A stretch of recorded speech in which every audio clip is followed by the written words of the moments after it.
Present in the Public Tribune and those following via social media. Welcome to this Island Council meeting for this, the 22nd day of May 2025. I would ask everyone to please stand for the Seva anthem.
Thank you. You may be seated.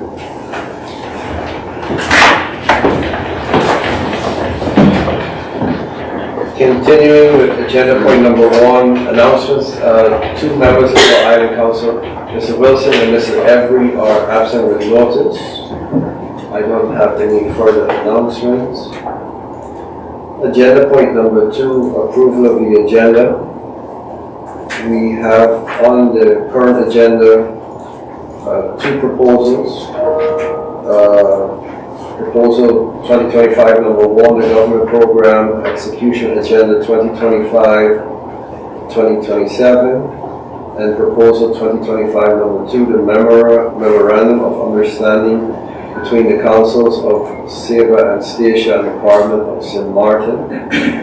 I have been requested to, in accordance with Article 10, paragraph 2 of the Rules of Procedure, to add 2 more proposals to the current agenda, and those are Proposal 2025 number 3, the proposed amended statutes of the Seva Educational Foundation, and Island Council Proposal 2025 number 4, the first budget amendment of 2025. My question to you present today, council members, can you approve adding these 2 proposals to the current agenda? Yes? So then agenda point number 8 will be proposal 2025 number 3. Agenda point number 9 will be proposal 2025 number 4. And then after that, we'll continue with the agenda point 10, which will be motions. There are none received as agenda point 11 closing. So with that, we have agenda approved. Agenda point number 3, approval of the minutes.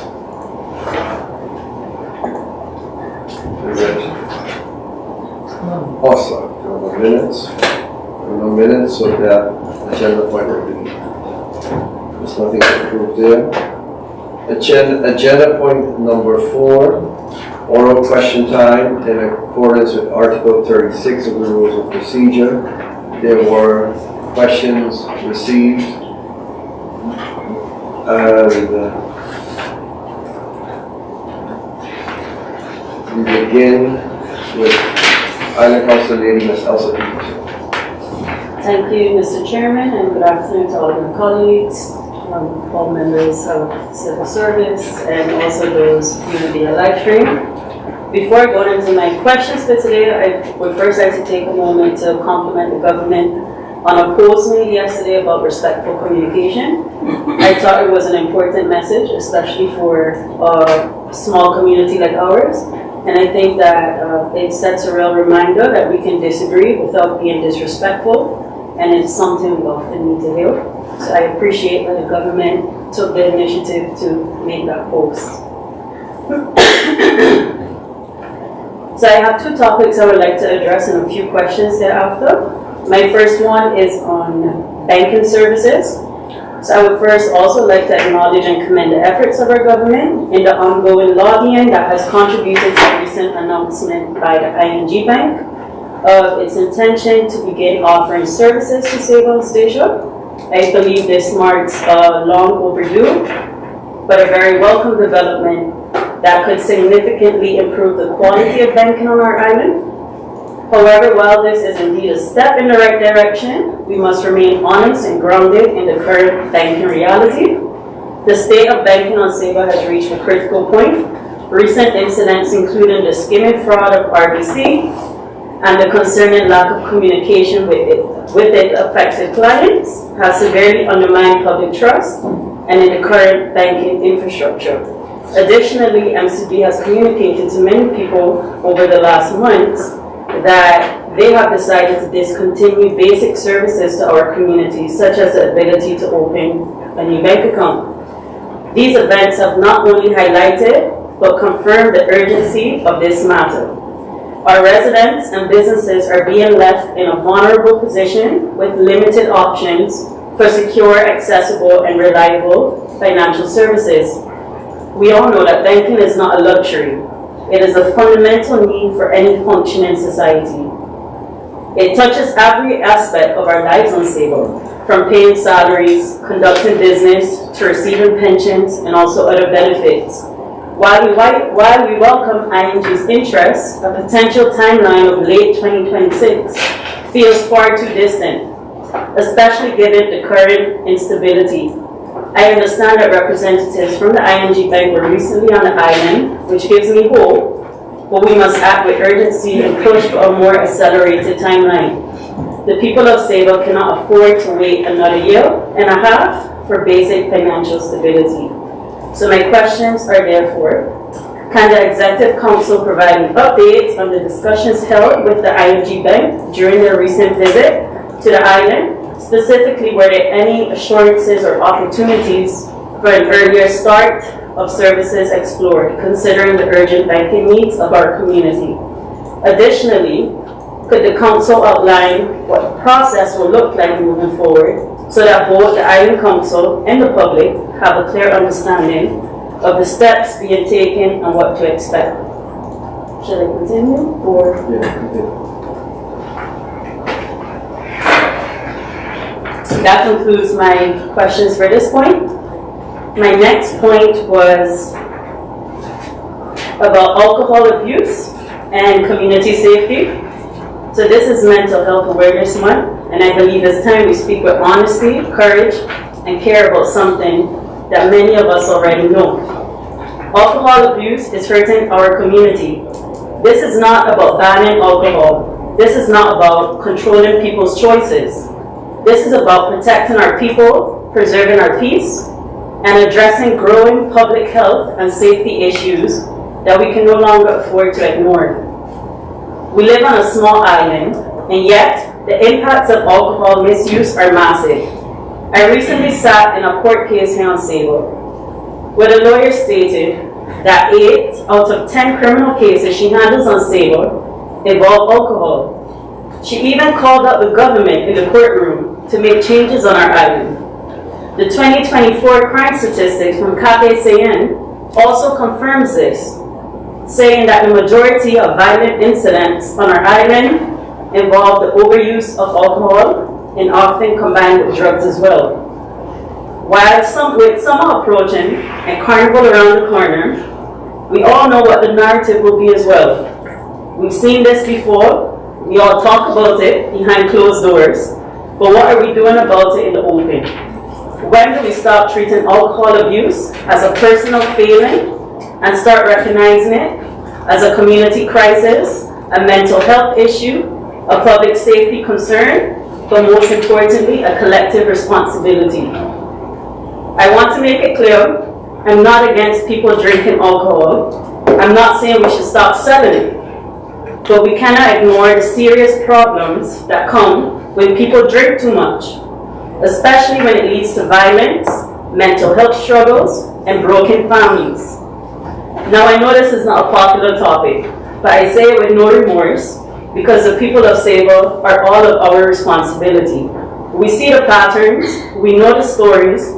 Some of us have buried loved ones because of this issue, and still we remain reactive and not proactive. So why does it take a court order for someone to receive counseling? Why does it take violence for us to intervene? Alcoholism is often the symptom. The question is, are we even looking at the root of the problem? Where are the support systems, the training, the public education, the culturally appropriate programs for prevention and early intervention? And my questions are therefore as follows. Can the council confirm whether any funds or plans have been allocated towards community mental health services, specifically targeting substance abuse and addiction support by the local government? Where can someone on Sable go right now if they need help with alcohol abuse or addiction? And how is this information being shared with the public? What early support systems are in place to help people before things reach the level of criminal behavior or court involvement? Are there walk-in services or ways for families to get help early? Is the government working with schools, police, parents, and other groups to protect our young people from alcohol use? Additionally, what are we doing to prevent, or I dare to say stop, underage drinking, especially with summer festivities approaching? For example, I see in some other places in the region, they use different color entry bans for minors during their big events. And my last question is, would the Executive Council support starting a public awareness campaign about alcohol and its effect on health, family, and safety? And also support forming a possible local task force to find real community-based solutions, if this isn't something already being worked on. And that concludes my questions, Mr. Chairman. Thank you, and also Lady Ms. Elsa Peterson.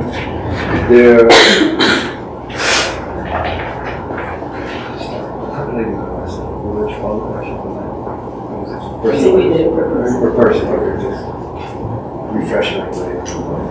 Okay, thank you, and we'll now proceed with the answers to the questions by Island Council Lady Ms. Elsa Peterson. We will begin first with Commissioner Mrs. Rousset on the banking. Thank you, Mr. Chairman. Good afternoon, council members, and those in the audience and following via social media. I'll answer the banking questions. Indeed, there was a small delegation from the ING Bank here last week. That meeting, or that visit then, was more exploratory than anything else. They also visited Stacia for about a week, and they were here for about the same amount of time. And the reason behind that visit was more so to get to know the islands, because it's of course new to them, and to meet the stakeholders, to also get to put faces to the names. They also took the opportunity while here to look at possible locations to see, even where a physical bank could be placed. I would agree, and I believe everyone agrees, including them, that there needs to be some urgency to see how quick this can be done. But there's a few realities that we have to take into consideration. First of all, ING is a European-based bank and not one that's in the Caribbean already. As such, their tender right now is solely the euro, and they would have to update that entire system to also accommodate for our tender currency, which is the US dollar. So that will obviously take some time to, adjust all the software, different programs, processes. And there's also, certain requirements that still have to be met with different permits to be even able to operate down here. I don't say that because, there's maybe a chance that it may not happen, because I believe that they are fully committed to see it happen, and I believe there's support across the board from those who have to issue the permits that, will allow for, such a development on Savannah Station to start with. As for timelines, there's very little that we can do from our side. We have agreed that we will have regular meetings with them to get, updates on what's happening and when. But I don't see anything happening, just being very transparent here, and based on the discussions that we had last week, I don't foresee that, there's going to be any possible way that, the timeline can be sped up. So there's no definite timeline, a dot on the horizon that says exactly when. They said it will be sometime during the latter part of next year.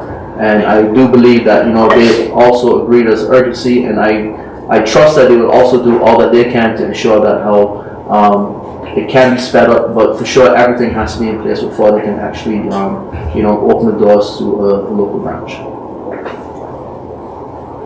Thank you, Commissioner Boussegas. And to add to that, also we had contact with the Dutch National Bank regarding the situation which you alluded to regarding the bank that is on Saba, because there has been little to no communication regarding that incident that took place here. I told him in Presidium the email that I received, but there's very little communication, and so that is something that also has the attention of the Dutch National Bank.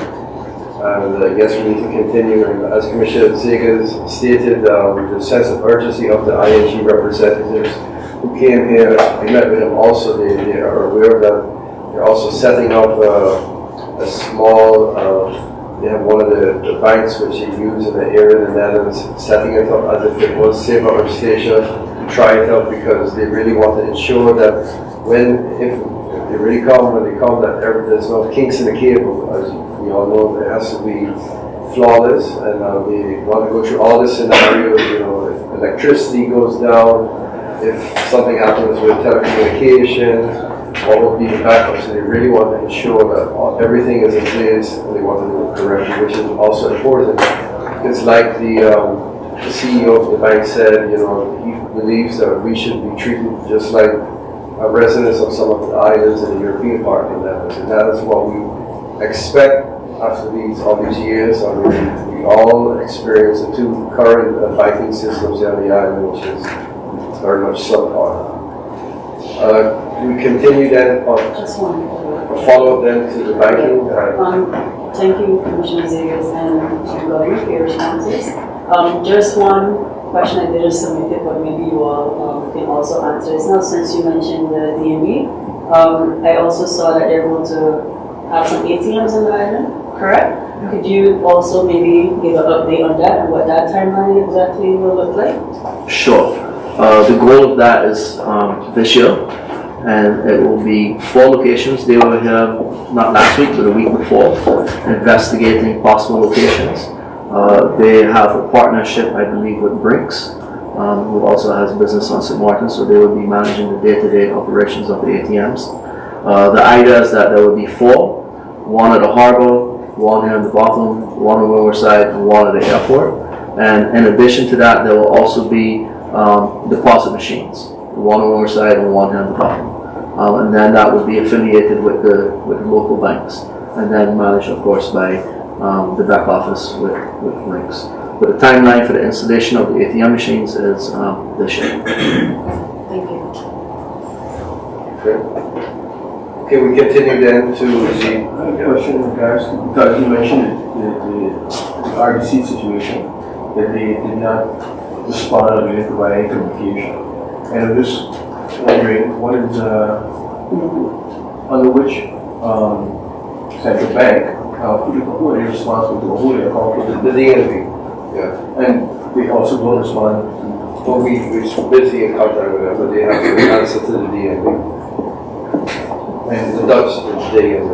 And is there some regulation or communication from the DMV itself? We have to find out. It's a valid question, I think it did have that. Good, we now continue to the second topic, which Council Lady Peterson brought up, a very important topic. It's something which has to be addressed on our island, and it's regarding the alcohol abuse and community safety. I now give the floor to Commissioner Mr. Evan McKenna. Thank you, Mr. Chairman. Good afternoon to the council. Good afternoon to the community on board. Mr. Chairman, there was about five questions I believe that was under this topic of alcohol abuse and community safety. To answer question one,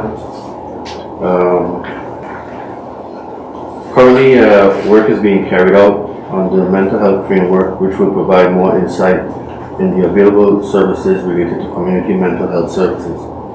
There are different services and activities available at the public entity departments supporting people in their mental well-being. For curative addiction support and not preventive, the first line of treatment and assessment comes from the GPs at Saver Cares. To answer question two, the first line for receiving care is with the GPs at Saver Cares. Based on the initial assessment, referrals can be made to, for example, Mental Health Caribbean or other support providers. To answer question three, walk-in services are available with the social workers at Community Development and Culture Department and also at Mental Health Caribbean. Question four, at the moment, the planning around Carnival is done from the CDC department. They are looking into the possibilities of introducing a wristband system to prevent underage drinking.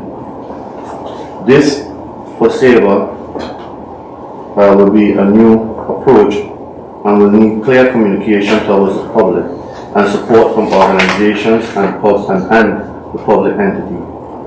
It can become a starting point for further communication and awareness raising around substance use to the community as well.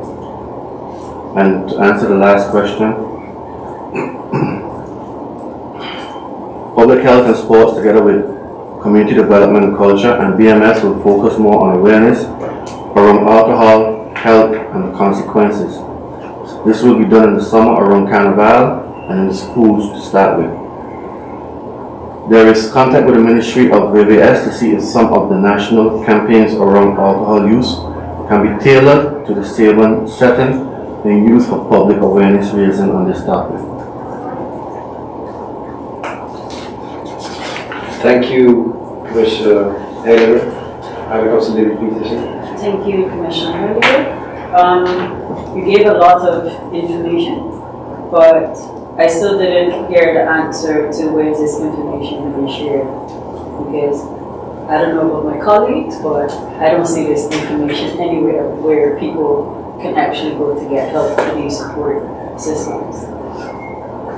Yeah, at the moment, Public Health and Sports is working on a campaign. But it is all, and in that campaign, they will also be asking individuals to come out and seek this help because a lot of people are afraid to come out in public and, for example, to say, you know, I have an alcoholic problem, where can I go and seek this help? And there are individuals that know that's willing to help them, but because of exposure, you don't want to direct them to where to go to seek this assistance. Just this morning I had a meeting and I understood that they are busy working on a campaign for this. And I hope individuals will look for that support. And thank you. And just one additional question concerning particularly underage drinking. Is there going to be any type of awareness or publications for especially parents and adults, but also owners of establishments, booths, vendors, to ensure that they are not providing young people with alcohol and ensuring that they know that this is against the law? Well, they want to make some communication about that also.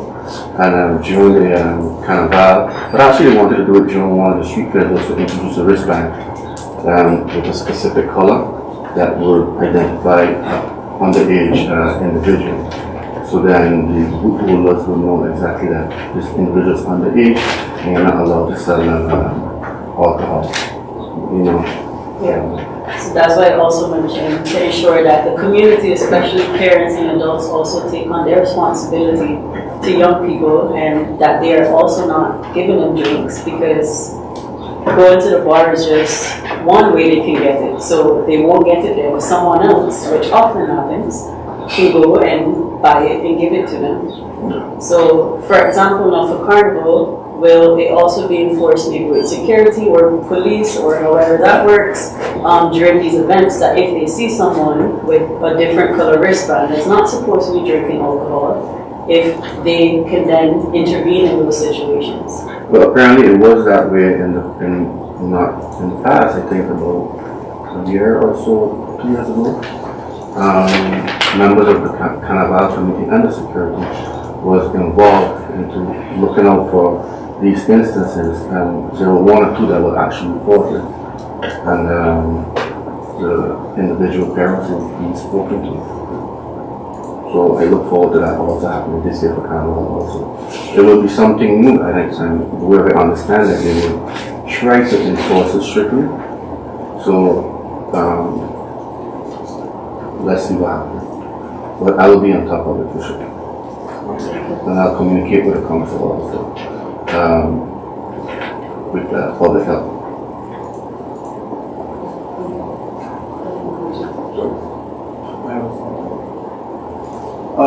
Because as I was listening to my colleague speak, I remember that at one point I read about legislation in the Netherlands that was instituted specifically because she mentioned violence committed while under the influence of alcohol. And thankfully it's Google these days. And there was, in January 1st, 2017, the Violent Offenders Act that was passed in the Netherlands. And that act specifically looks at violence that was committed under the influence of drugs and alcohol. And the police can require that the suspect take an alcohol or drug test. And they follow up with higher penalties, and you can have special conditions attached, such as a ban on alcohol consumption, a ban on access to certain locations, an attendance order, and training to help prevent the violent offender from abusing alcohol or drugs again. But this is legislation that's clearly already enforced in a part of the kingdom and part of the country that we're a member of. And I'm just wondering if it's something that we can address and have it, collectively with our partners on Spatial and Bonaire, because I know, particularly on Bonaire, there are some concerns with increased violence, and having that legislation implemented here, and also on Spatial. And we can look at having that legislation implemented here. We don't clearly have to reinvent the wheel, we just need that the law is applied locally. Something that we can look into together.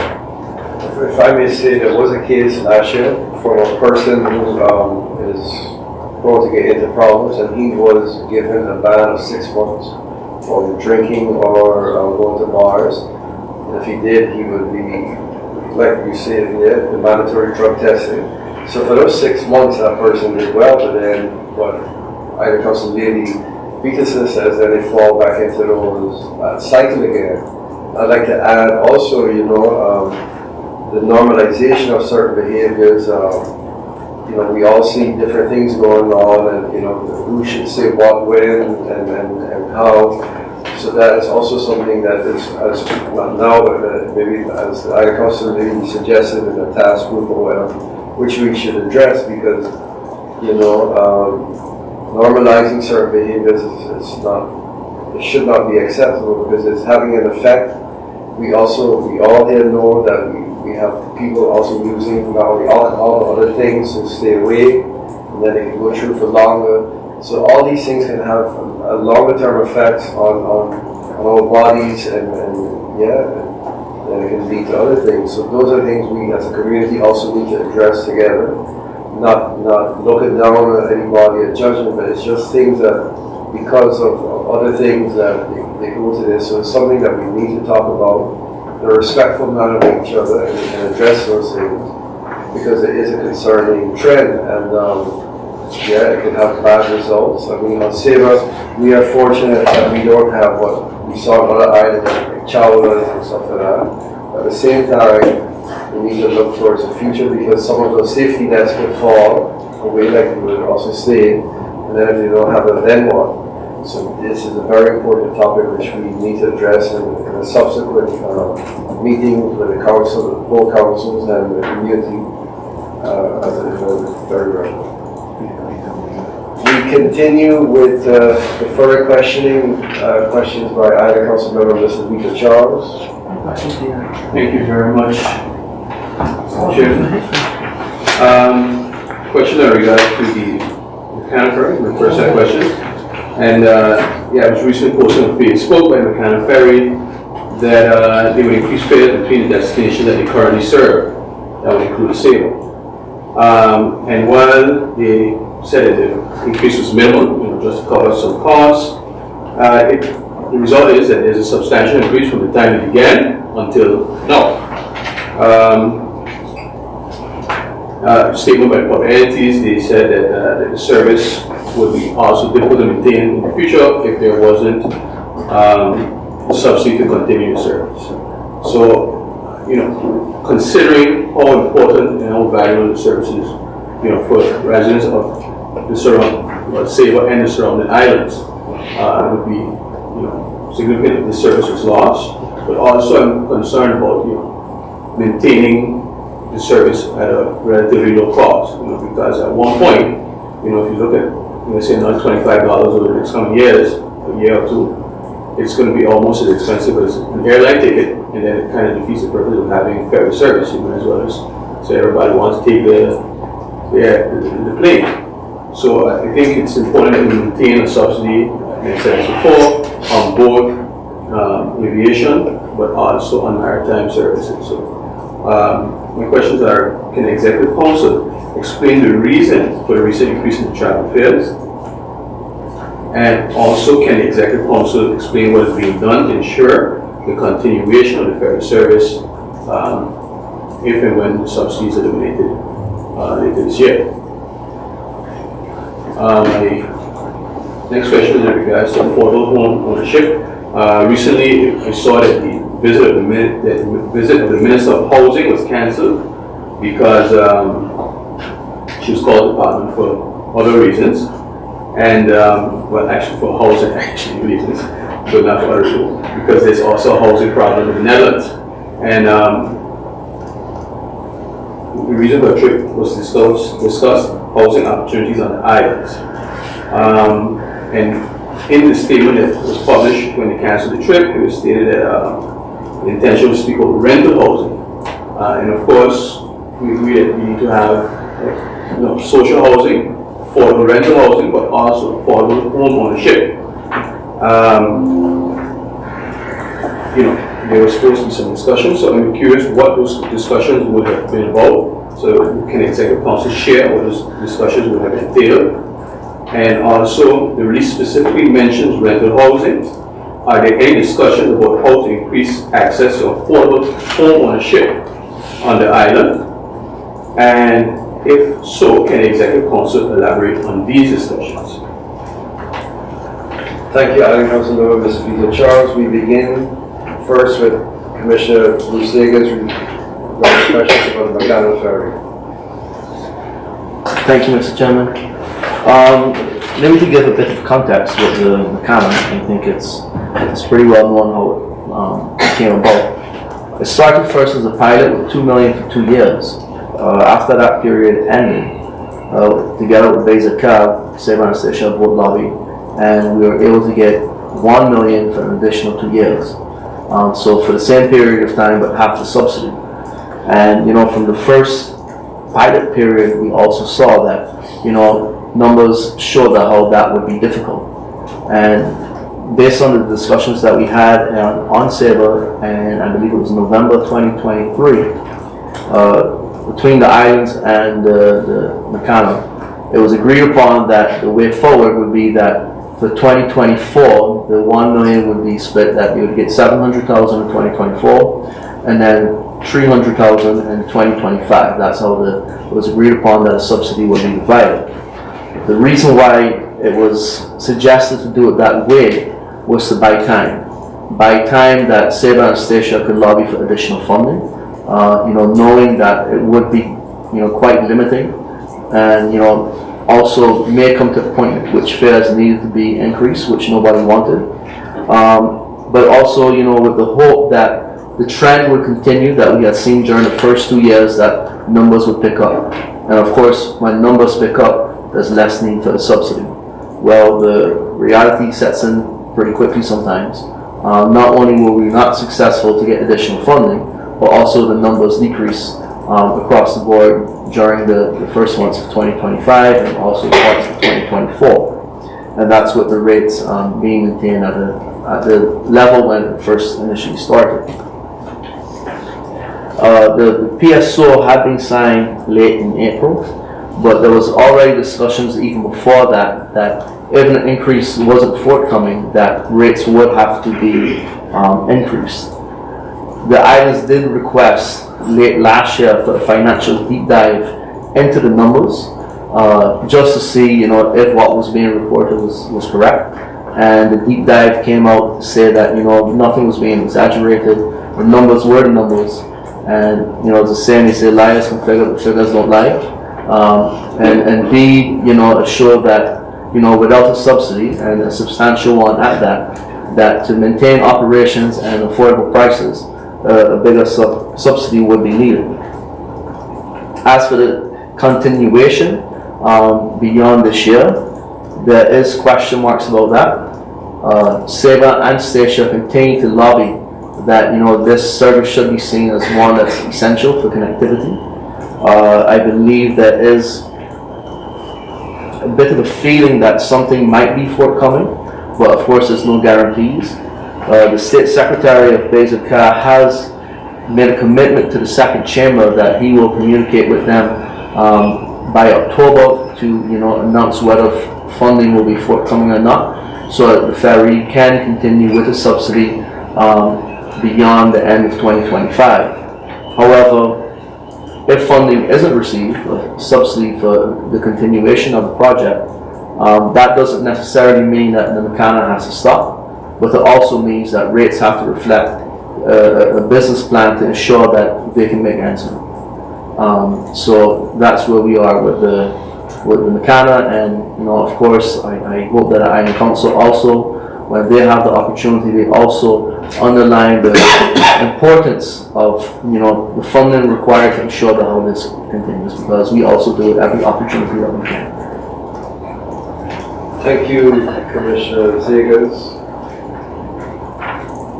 Island Council Lady Matthew has a follow-up question regarding the Nakana. Thank you, Mr. Chairman. Just had a really quick question, because I think that is on the mind of the community, just to kind of have an idea of what the pricing would be without the subsidy, or what does the subsidy actually cover. Because I think we always talk about the subsidy, but people talk about, but they do other roads and things like that. So just to kind of give an idea how it actually works. Yeah, well, that's a bit technical, and I don't have the numbers in front of me, but we do have numbers that show what the rates could be without the subsidy. The reason why they do other routes, for example, the St. Kitts route, and if you notice, like for example, the prices between St. Kitts and St. Martin, the prices are relatively high. In the models that they show us, as those numbers increase, the numbers for us decrease at some point. So that has helped with lower subsidy during the course of last year and this year. But there comes a point that you can't go any higher, because then it's not attractive to people from St. Kitts to travel either. So the subsidy doesn't apply to improving the connectivity for St. Kitts. But what St. Kitts does do, it helps bring down what's required for us, because a lot of the operational costs are then covered by those higher fares. But I believe that we can have maybe a a meeting that we can discuss those numbers more in depth, and perhaps we can even invite the financial person from Nakana that can give a bit more insight. Thank you.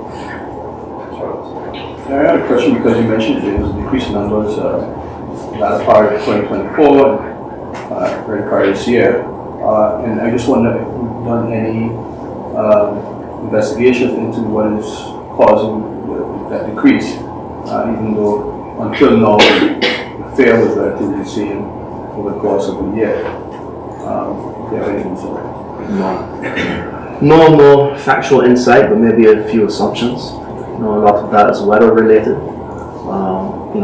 Especially towards that last year. I mean, very rough seas. We've also seen periods of calm weather, but yeah, what follows that is very rough weather.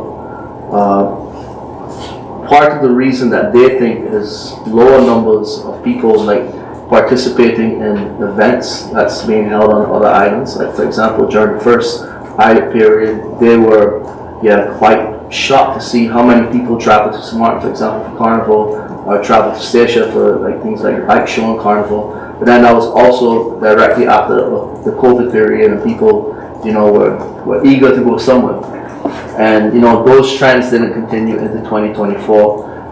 And also with Carnival now, just this year on St. Martin, they haven't seen those high numbers that we saw, for example, in 2023. But no factual information. And I know plenty of people went to St. Martin for Carnival, but that doesn't necessarily mean that plenty of people traveled on Nakana to go to St. Martin for Carnival.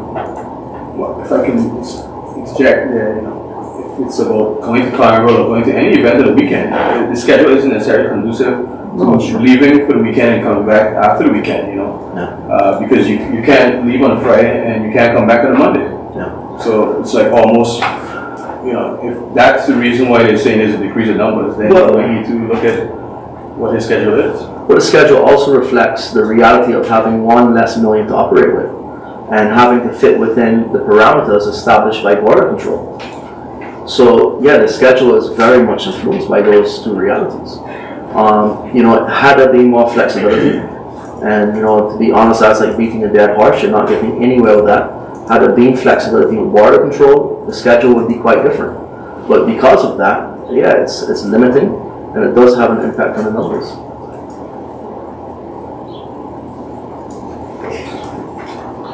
We continue with the question. I just also wanted to address something because also the quality of service has also decreased since the ferry service began.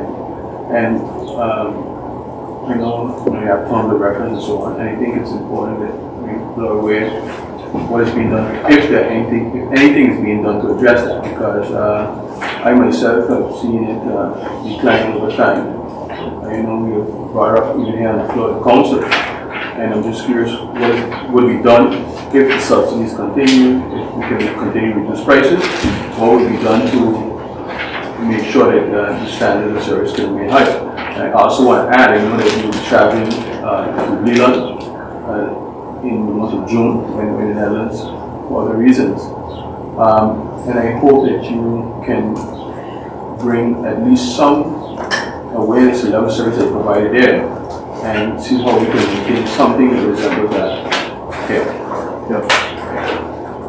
Yeah, I mean, I can touch quickly onto the quality, and it's unfortunate that it took so long for the PSO to be signed. The PSO expired in 2023, and we only had to sign a new PSO in April of 25. So it's hard to hold, a company accountable when there's no contract for them to even be operating. So I mean, they operated on goodwill. Not only that, because of less money, they delayed on doing some important maintenance. They're maintaining the main vessel now, which is the Nakana, and they've already suggested more than one time that the amount of maintenance that they thought they had to do is not even comparable to what they're doing right now, because they had delayed it for so long that it's a much bigger job than expected. And of course, that comes with the price tag. So those are things that need to be stronger into agreements moving forward.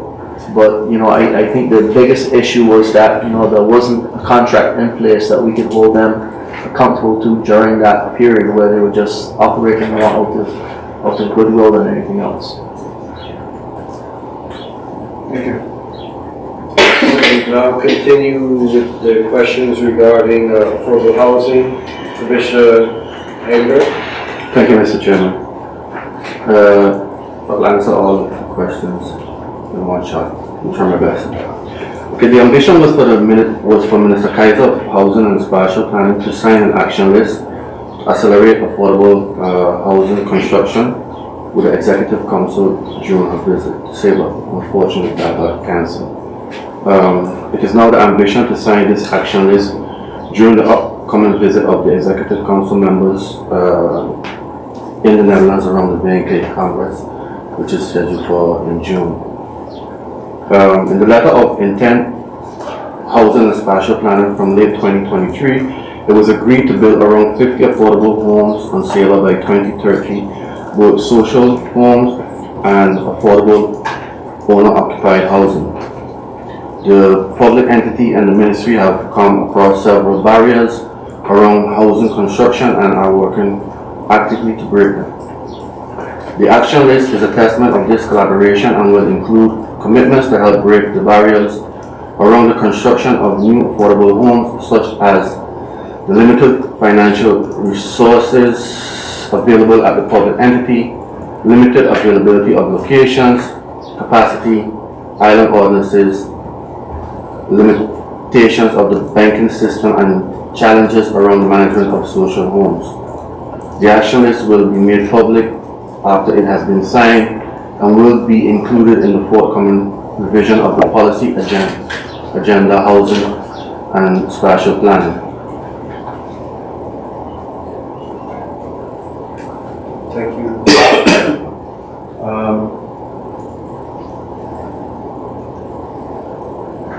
Thank you.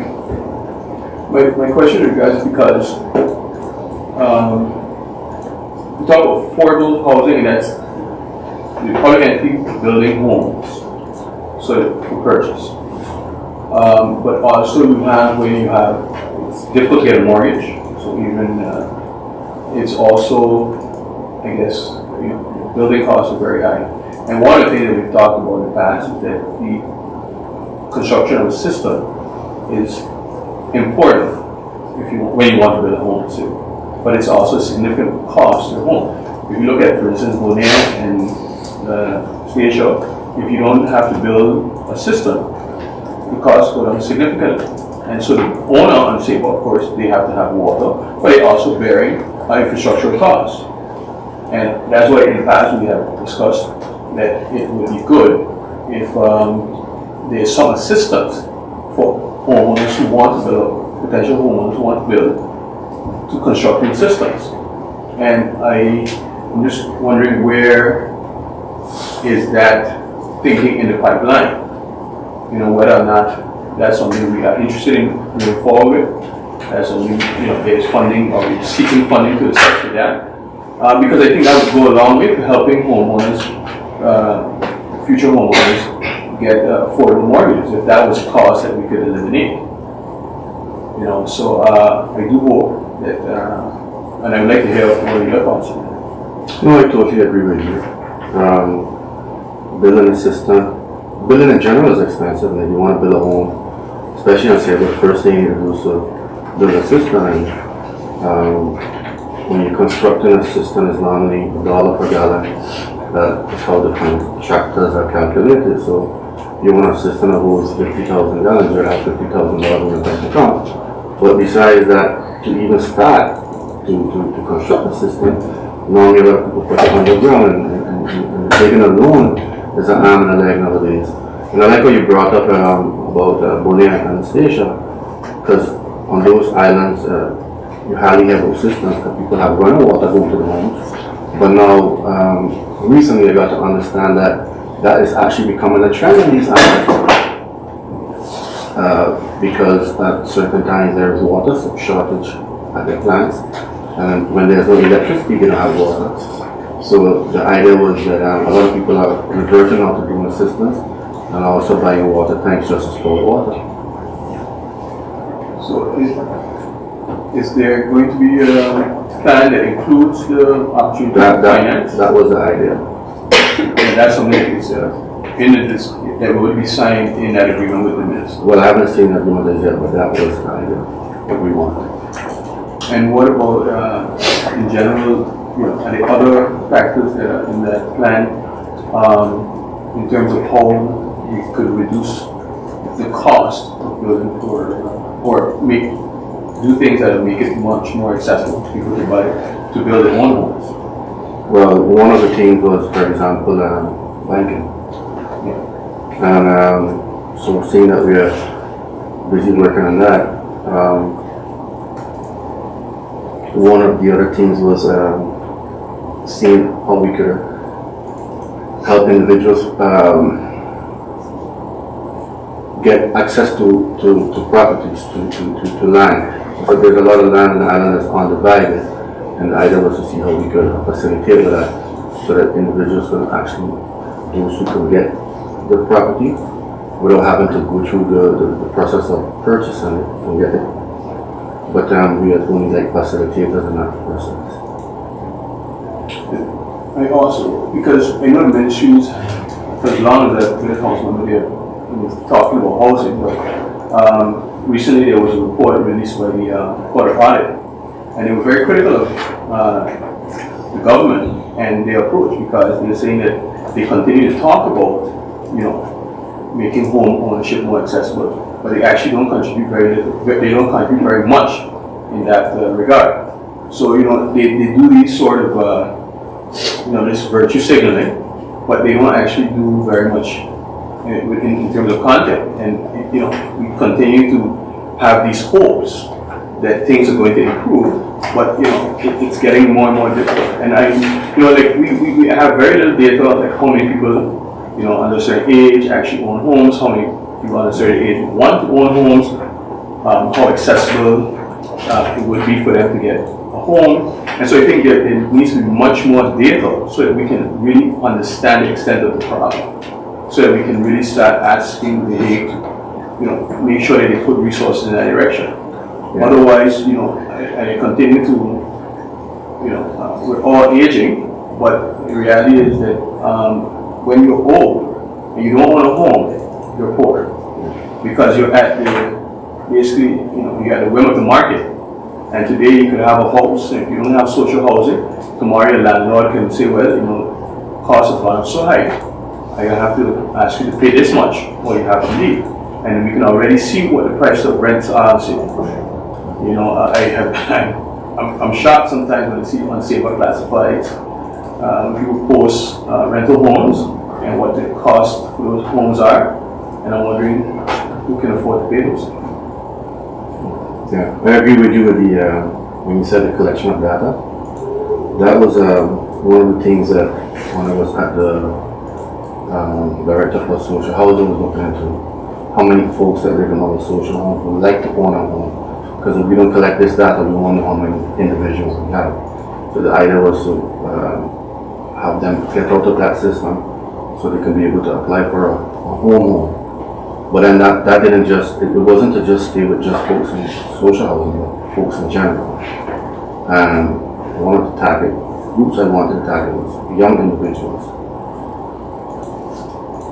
But we do have some data.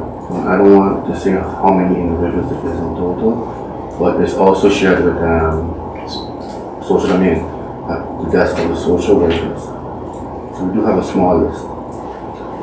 So, and on the list is multiple size homes. So those that want only a single home or double, which is 2 bedrooms, or could be a family 3 bedrooms. So maybe is it an idea that we can ask the ministry for support in creating a comprehensive report to get insight into what the extent of the problem, the housing problem, let's say, and what it is. Is that something that we can maybe ask the ministry for assistance? Yeah. So then we can look forward to later on to follow up with that. will.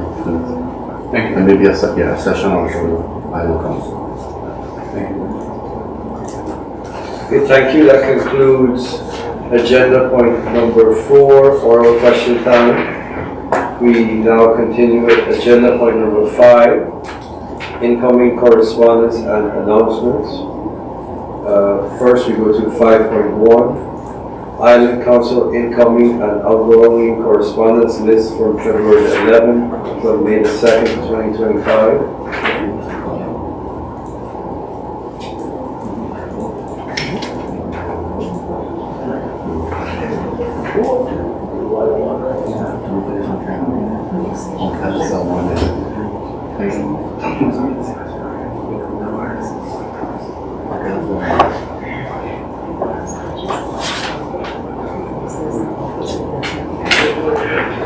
Go ahead. Yeah, no, Okay, can you just provide me? we can pause. We need to adjourn for a few minutes. We'll return after our council member himself.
Okay, we continue the meeting. We were on agenda for number 5 in incoming correspondence and announcements.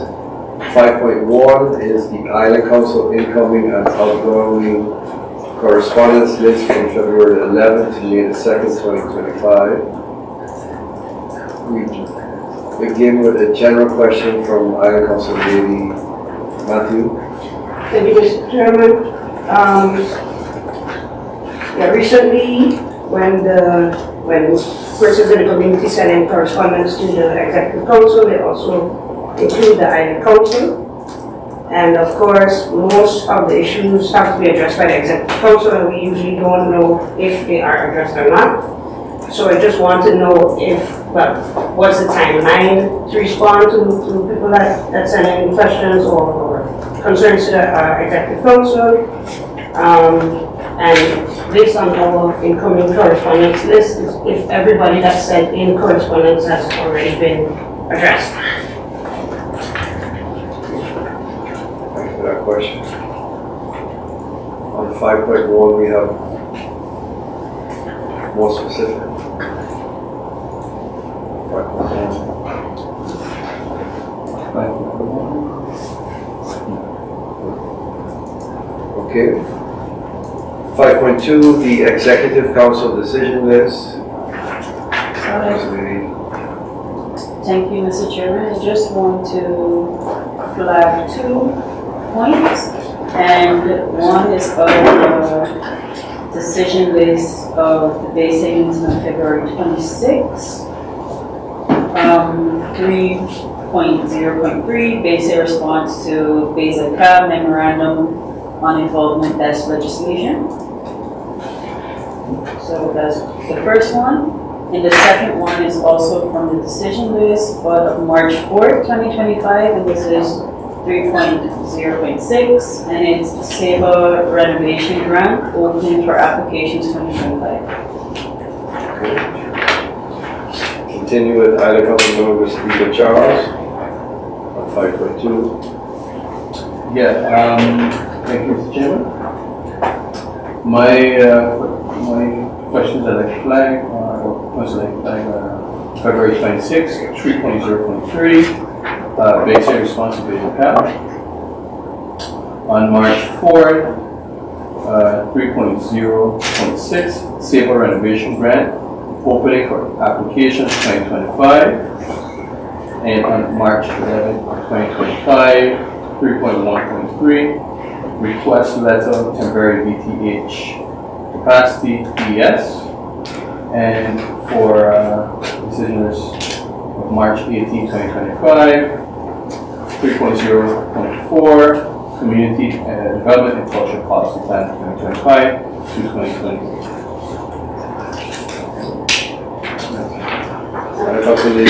Matthew. Thank you, Mr. Chairman. My flag items are from February 11th, basic decision list from February 11th, 3.0.8, livestock control 2025-2026. February 18th, 3.0.7, J. Allen Sports Field renovation. February 26th, 3.0.8, Erasmus Plus visit to Madeira. April 8th, 3.1.2, exemption Island Toots Black Rocks Harbor project. And April 15th, 3.1.3, payment of outstanding ATM invoices. Thank you.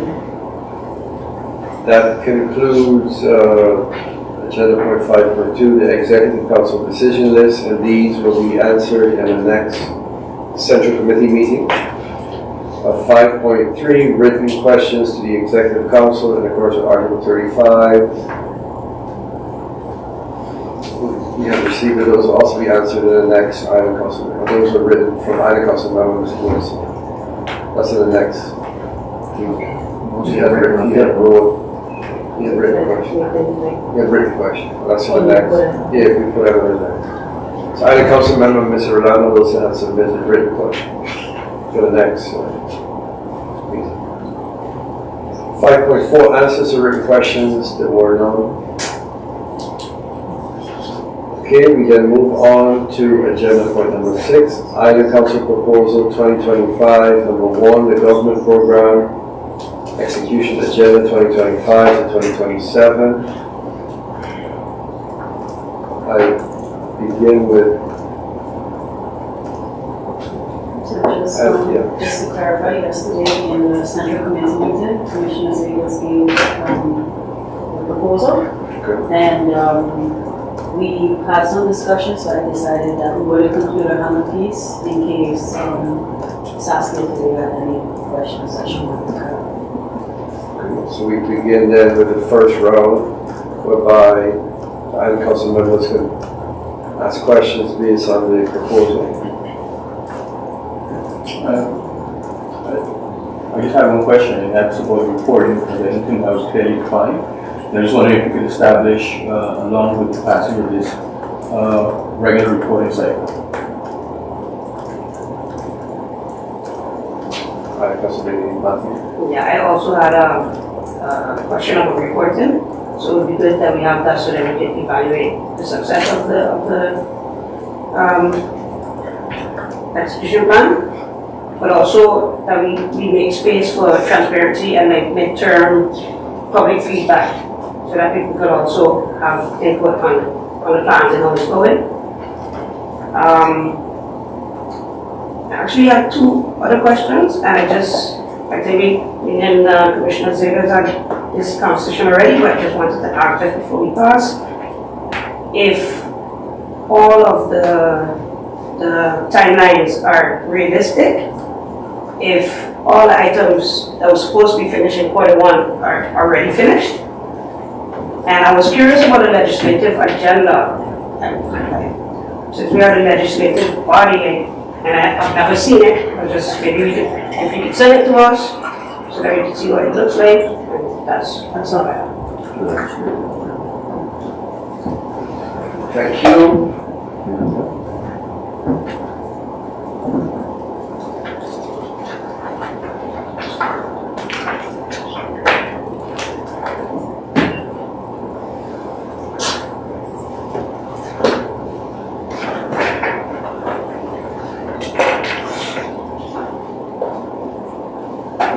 Give Commissioner Zegers, you need a few minutes, so. I can start. Okay. Okay, thank you. Yesterday I did mention briefly about, the reporting and keeping track on progress. And as I alluded to yesterday, there is an appendix to the execution agenda, which is basically a summary of, all the initiatives and the timeline. I also suggested that, we do have regular update meetings to discuss progress, discuss challenges, to discuss whether, priorities may have changed or not based on new developments. And I do agree that how that needs to be better structured. It's one thing to say that we should do it, but it's another thing to, actually make a point of making it happen. So I do believe that, we should structure something into the agendas, whether it's, quarterly or whatever have you, that we can have those regular update sessions. It's also good for us to ensure that, we keep the pressure onto, the timelines to ensure that, progress is being made. The timelines, as much as possible, were updated into the most recent version of the document. That happened after the information market that was held with the council several weeks ago. I would have to consult with the team to see if indeed, what has been mentioned for Q1, if those targets have been met or not. That's something that I can get back to you about. And then there was one other question about the legislative agenda, I believe.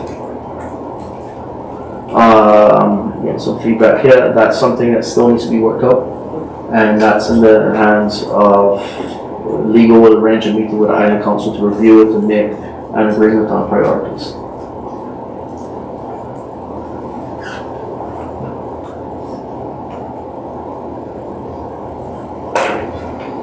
Okay, so those answers are all my questions. Can we then proceed to the voting on the governing program execution agenda 2025 to 2027. Yes. Island Council Lady, Ms. Elsa Peterson. Thank you, Mr. Chairman. I don't have much to add. I think yesterday my colleague, Island Council Member Charles, alluded to the fact that this is the first time we're actually doing this, which shows progress in itself.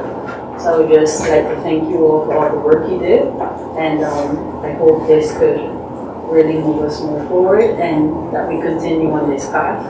And with this, I vote for it. Thank you, Island Council Lady Ms. Elsa Peterson. Island Council Member Mr. Peter Charles.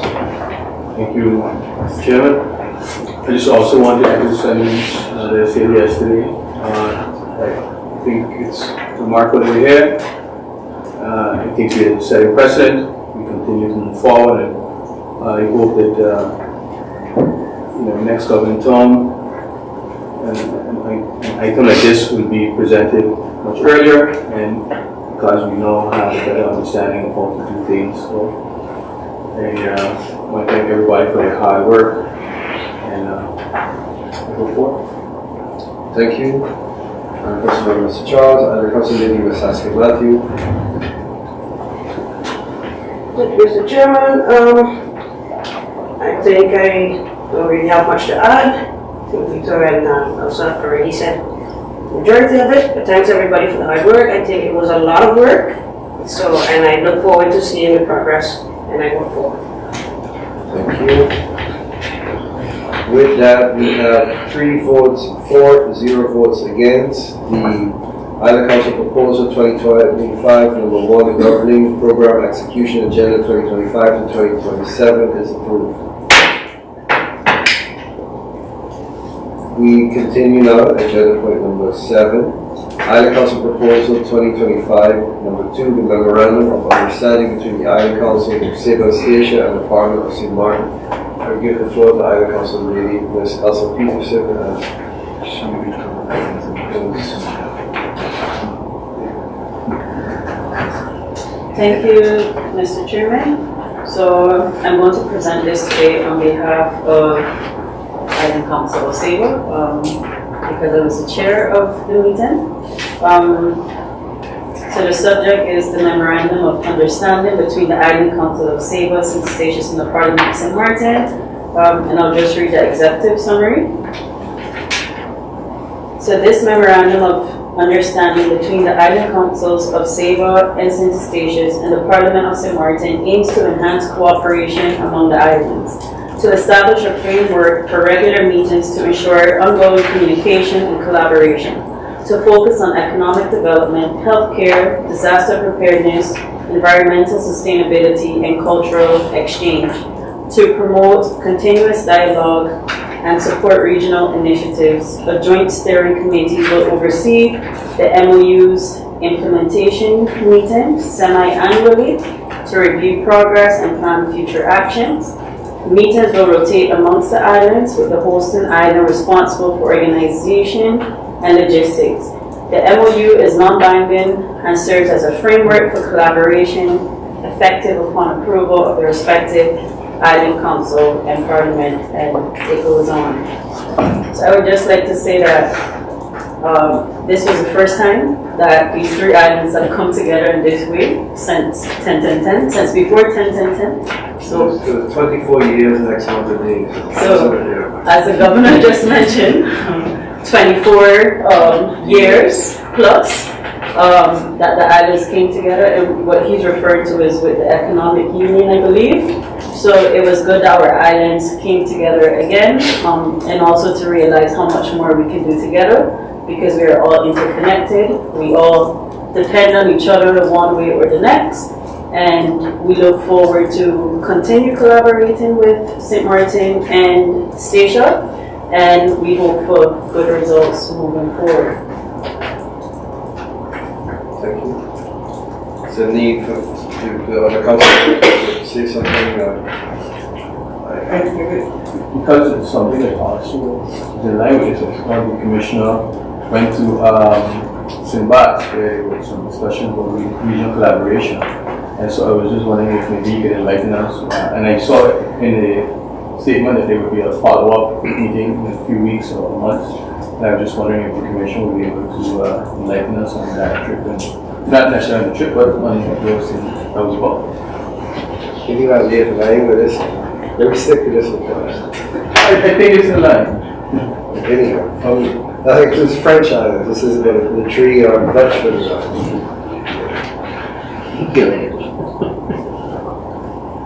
Allez-vous, you wanted to say? Yeah, I can do that, no problem. This was the second of such meetings. The first meeting was held on Guadeloupe, I believe it was last year, but the smaller islands wasn't included, so I mean, well, the Dutch islands wasn't included, Saba, Statia, and St. Martin, and I believe Anguilla was not included into that meeting. But the brains, I guess, behind the operations thought it would be better to involve, all the partner islands, neighboring islands. So as such, Saba, Statia, Dutch St. Martin, French St. Martin, and Anguilla was invited to the session on St. Bart's. It was well attended. You had the likes of the Prime Minister of the Dutch St. Martin, the President of the collectivity of French St. Martin and St. Bart's.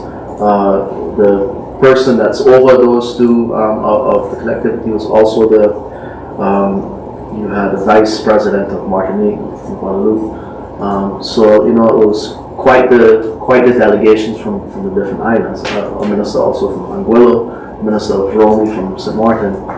But it was more so to discuss, how we can work together more than what we do so now. So on the bigger islands, a lot more happens. For example, on Guadeloupe and Martinique, because of funding through the EU. So they have, they've enhanced how they handle waste, and they want to share that vision and the type of progress that they've made to the smaller islands. If you look at an island like St. Bart's, they do quite a bit. It's very comparable to what we do on Saba, but of course on a bigger scale. What St. Bart's does, they burn quite a bit of their waste in a waste and energy plant, and the energy that's produced goes towards running an RO system, which is essential for them for water. St. Martin, they have bigger plans to also do something with waste and energy, and same for the French side.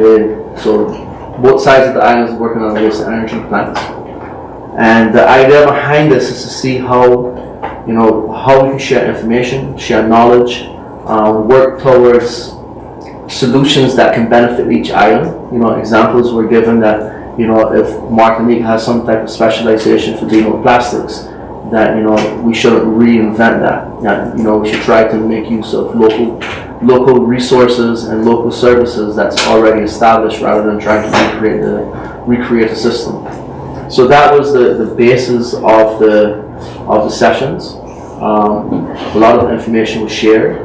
Saba was invited to give a presentation as well about how far we've come over the past few years in the way that we handle waste. So that was quite an opportunity to show and share the challenges that we've had and successes that we've had over the years as well. But there will be a follow-up to this. This was just scratching the surface to see if there is a willingness to do more together, and all of the islands agree to work together. So there will be follow-up sessions. There's no concrete decisions that's already been made, other than an agreement to work closely together. Thank you. We can proceed then to the voting on this memorandum.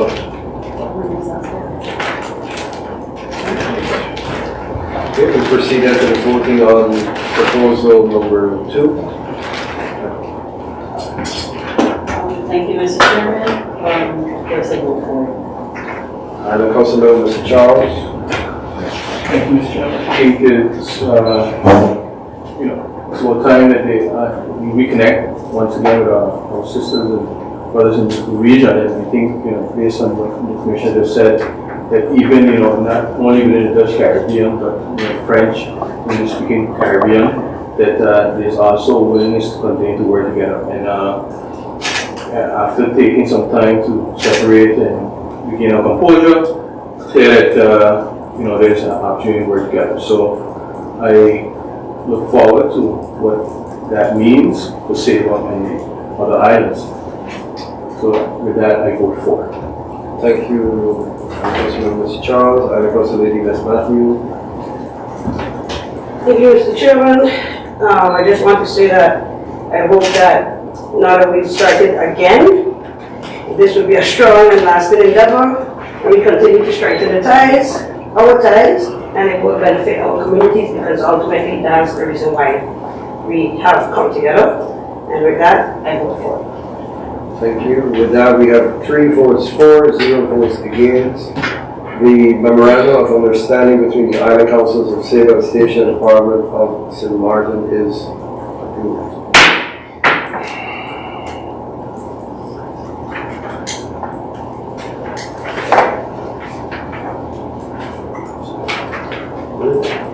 We continue with agenda point number 8. And this proposal is to amend the statutes of the Seba Educational Foundation.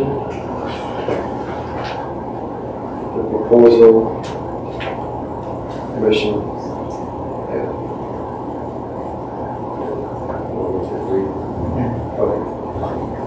As was customary in the past, I'll read the proposal, the executive summary to the Island Council. In the report from the inspection of November 2024, it was concluded that the current statutes of the Seba Educational Foundation are not in line with legal requirements. The proposed statutes will make the statutes of the foundation to be in line with the law, going from a one-tier system where no internal supervision is arranged to a two-tier system where the board is divided in an execution power through a director and a supervisory board tasked with oversight responsibilities. The reason for the Island Council decision, the Ministry of Education and the inspection are monitoring the progress of the remedial orders received by the Seba Educational Foundation. The interim board of SEF, consisting of Chair David McCurling and Secretary Elaine Hucker, and Treasurer Roger Young, have worked hard since November 2024 under remedial orders to keep the school running, to get the finances in order, to recruit the teaching staff, to recruit an interim director, bestuurder, daily board member, and to recruit 2 experienced members for the supervisory board. Now that the interim director, bestuurder has arrived on the island and started working at the Seba Comprehensive School, next to the principal, the new supervisory board members, Bruce Sting and Telfing, are ready to take place in the supervisory board. It's time to update the statutes. Under these statutes, not only the legally required division between executive and supervisory board is being made, but also board members are not required to live on Seba.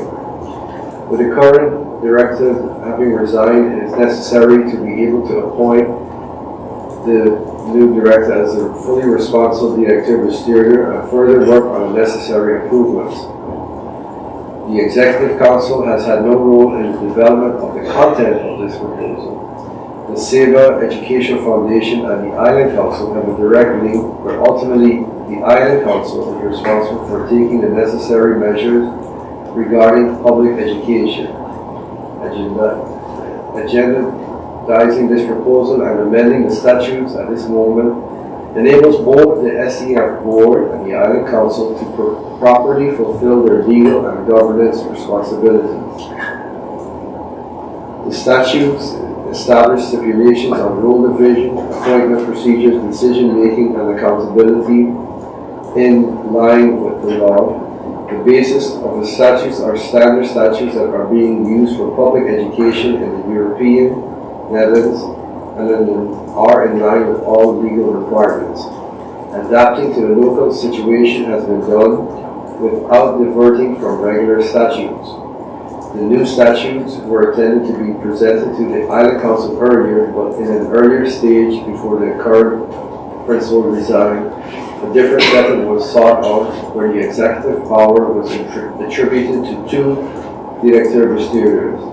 After the resignation of the current principal, the statutes were to be adopted once again to reflect a regular governance structure appropriate for the size and complexity of the organization, which had taken some time. In the establishment of the statutes, making them fit for SEBA, the current board, VOS-ABB, the Association for Public Education, and a lawyer from the notary office, and the proposed supervisory board members have been involved.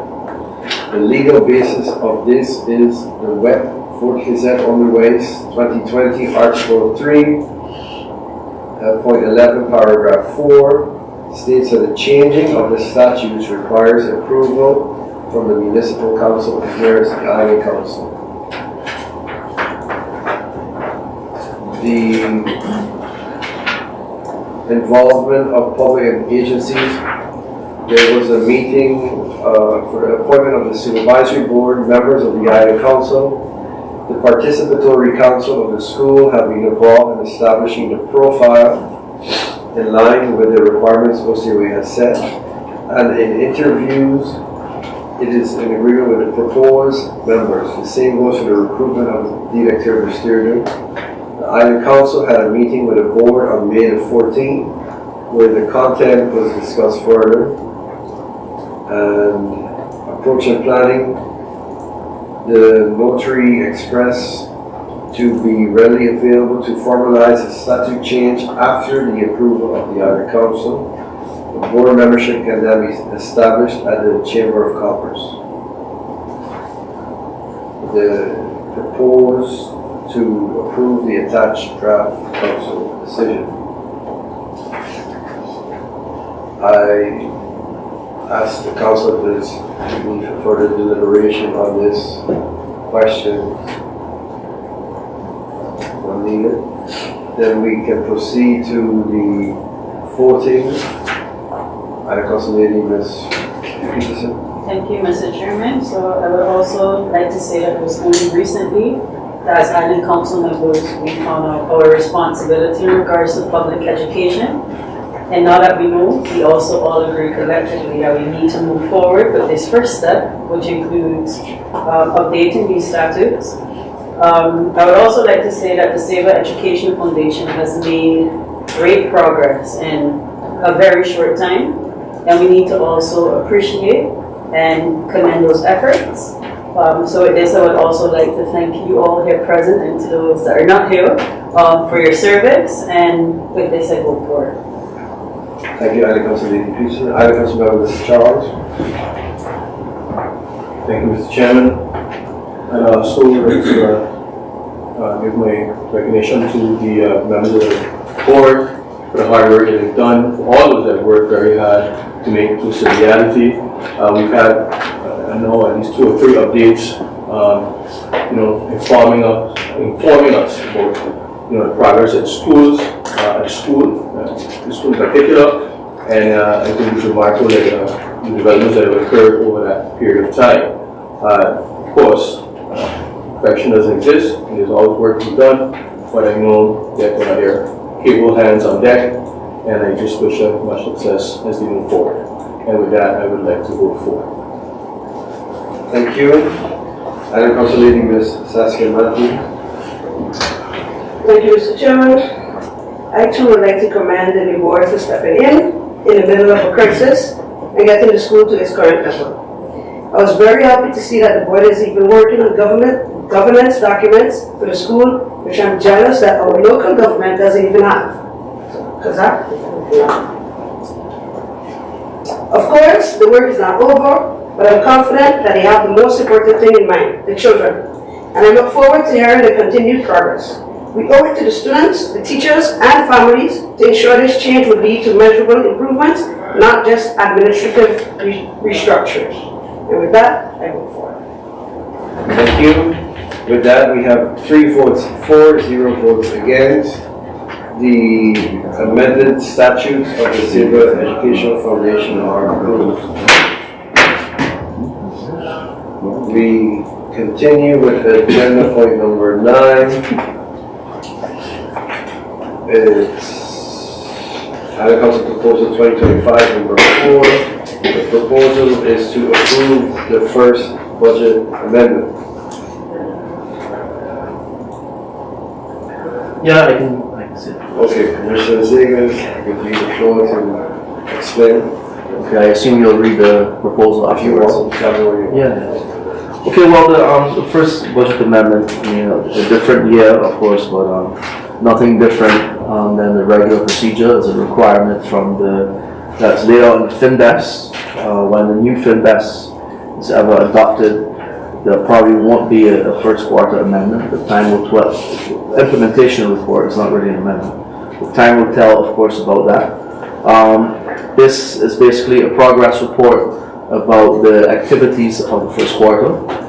There's no shifts necessarily into policy that was established into the budget for 2025 that was approved last year. There is one significant change that I think needs to be mentioned. There was a request to have the CFT recommendations included into these documents. That has been the case. It also shows the action taken by our finance team to address the concerns or the recommendations of the CFT. I believe the most noteworthy piece of information that would come out of this first quarter implementation report is the budgeting of interest, expected interest from the money that's sitting on the bank. That has been placed on the unforeseen budget. It's about 1.2 million, so that just sits there. I would imagine in the second quarter amendment there would be suggestions of how this can be allocated, but that's something that still has to be worked upon, and of course that money can only be used once approval is given by the council. So in a nutshell, that summarizes, I believe, what would be the biggest aspect of what's in this implementation report for the first quarter of 2025. Thank you, Commissioner Zegers. In the proposal, as requested by the Island Council, I think last year, maybe the year before, it's now more visual in the Island Council proposals, also for the public to see where the monies actually go to. So it's not just words in the proposal, but also draft, where you can see the income and the expenses and such. In the proposal, the summary, I think the Commissioner hit on most of the points, and the legal basis of the proposal is the FinVest, that without prejudice to Articles 24 and 26, no expenditures may be incurred and charged to the public entity that have not been estimated on an approved budget or an approved budget amendment or on a budget adopted by our minister. So if the intended financial obligation has not been provided for in an approved budget or approved resolution to amend the budget, the Executive Council shall submit a motion for amendment to the budget to the Island Council as soon as possible, which is this. Are there questions on the first budget amendment that go around to the council? I just have one statement, because, that at the time we had the information, I can remember the executive branch was possible at the end. And one of the things we discussed, and then last night I had a conversation which made me reflect on that discussion, and it was about, of course, it clearly outlines expenses, and I think we have done better at trying to illustrate how money is spent within the public entity. But there's always that question of what is it being spent on. And in the meeting with the finance department, who gave so much information, and it's very informative, and it was a very good conversation. We spoke about maybe highlighting per area a specific project or something that had been done with the money, so that people could understand that, hey, this is what government does for you. And I think that,